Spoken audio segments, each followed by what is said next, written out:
क्या यूपीआई से पेमेंट करना होगा महंगा? क्या आपको देना होगा एक्स्ट्रा चार्ज? यहां समझें यूपीआई पेमेंट का सारा गणित। अगर आप बाजार में खरीदारी करने जाते हैं तो आपको उसके लिए ना तो कैश की जरूरत है और ना ही किसी डेबिट या क्रेडिट कार्ड की। बस आपकी जेब में मोबाइल होना चाहिए। उसके बाद आप जितनी चाहे शॉपिंग करें। यूपीआई पेमेंट के इस दौर में हम कैश से पेमेंट करना जैसे भूल ही गए हैं।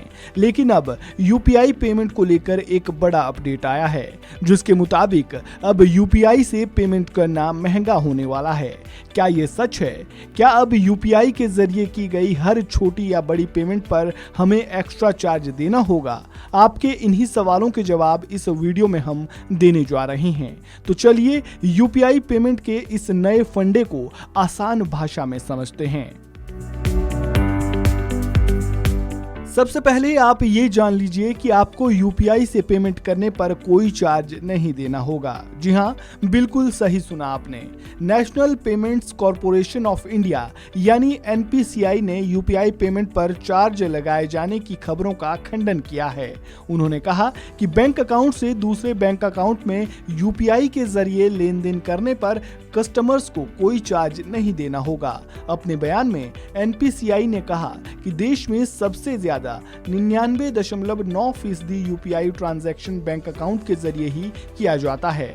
ऐसे में यूपीआई पेमेंट किए जाने पर बैंक या कस्टमर किसी को भी कोई चार्ज नहीं देना होगा। साथ ही एक बैंक से दूसरे बैंक में यूपीआई ट्रांजैक्शन किए जाने पर भी कोई शुल्क नहीं देना होगा। अगर ऐसा है तो फिर चार्ज किस पर देना होगा? एनपीसीआई के सर्कुलर के मुताबिक अगर आप 2000 रुपए से अधिक का यूपीआई ट्रांजैक्शन करते हैं तो आपको 1.1% चार्ज देना पड़ सकता है। लेकिन ये चार्ज सिर्फ मर्चेंट यूपीआई ट्रांजैक्शन पर लगाया जाएगा। यानी अगर आप प्रीपेड पेमेंट इंस्ट्रूमेंट जैसे कि वॉलेट, क्रेडिट कार्ड से यूपीआई पेमेंट करते हैं तो आपको इंटरचेंज फीस देना होगा। लेकिन ये चार्ज बैंक और प्रीपेड वॉलेट के बीच होने वाले पीयर टू पीयर यानी P2P और P2M यानी पीयर टू मर्चेंट ट्रांजैक्शन पर लागू नहीं होगा। यानी आपको टेंशन लेने की कोई जरूरत नहीं है। आप बिना किसी परेशानी और टेंशन के यूपीआई का इस्तेमाल कर सकते हैं। आपको कोई एक्स्ट्रा चार्ज नहीं देना होगा। इंटरचेंज चार्ज लगने पर आम व्यक्ति के जेब पर कोई असर नहीं होगा। इंटरचेंज चार्ज का भुगतान मर्चेंट की ओर से वॉलेट या कार्ड जारीकर्ता को किया जाता है। इस खबर में फिलहाल इतना ही।